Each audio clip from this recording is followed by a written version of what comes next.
Hi, everyone. Dr. Patrick McGrath, Chief Clinical Officer here at NOCD. When people talk about OCD, they don't often talk about the price of OCD, but living with OCD can cost a lot and more than you recognize.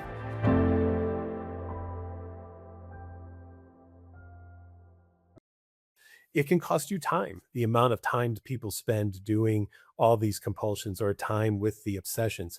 The Diagnostic and Statistical Manual of Mental Disorders that we use that helps us to define what OCD is and to see if somebody meets the criteria for it says it's an hour more of your day. I've met people that it's almost all of their day is spent either in obsessions or doing compulsions to try to neutralize those obsessions. It puts a strain on jobs, on school, on relationships. It deprives us of quality time in our life. It can cost a ton of money. The amount of things that people could buy to deal with OCD might be huge, right? We may buy things like soap and cleaners and decontaminants. There could be unnecessary medical appointments that people keep making over and over again to get more reassurance from a doctor, even though they've been told time and time again, your test results were negative. There's nothing to be concerned about, but they want to keep hearing about it.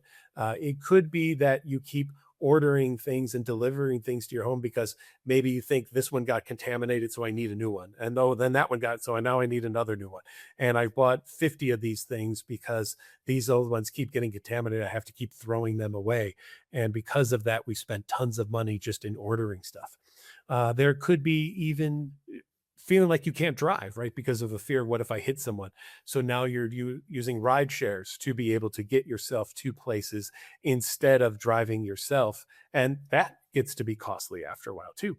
You can lose out on opportunities, right? Maybe you don't join clubs and schools or things because after school you want to get home right away so you can decontaminate. Or maybe you lose out on opportunities with your family because you're so afraid that maybe you won't do something well enough at work that you go into work early and you stay at work late and you pull that time away from your family. And you might be able to convince yourself, well, I have to keep this job because we have to have a home and we have to pay the bills and things. But at what cost is that happening? With your spouse potentially being very frustrated with you, your children, maybe at some point, kind of the cat's in the cradle, right? Not even want to talk to you anymore, like that song says, because they just are like, well, they're not in my life. Why should I be in their life? Right. And we can even start to lose confidence in our own independence. We might need so much reassurance from others that we start hounding people to the point that people don't even want to talk to us anymore because it's just going to be us seeking reassurance from them. And it's all about me in that conversation and not ever asking, oh, how are you, by the way? There can be huge costs to health, right? The stress that OCD can put onto people can be big. People can turn to substance use as a way to try to manage some of these thoughts and images and urges that they're having. And when that happens, well, that can affect all sorts of things: school performance, work performance, yeah, driving, even. You could get a driving while intoxicated if that's the case, if you're using alcohol or drugs as a way to try to manage some of the stressors going on. You might not eat properly because of contamination fears, and so your nutrition might suffer. You might not go outside anymore because you're afraid of encountering a child if there's a pedophilic OCD. And we know being in the sun and vitamin D and all these things can be very helpful to people. Wear your sunscreen, of course. But that's the kind of stuff that is just important to recognize. Or maybe we don't even exercise because we have this fear. What if I hurt myself? What if I cause a heart attack or something like that? And because of this, we suffer, right?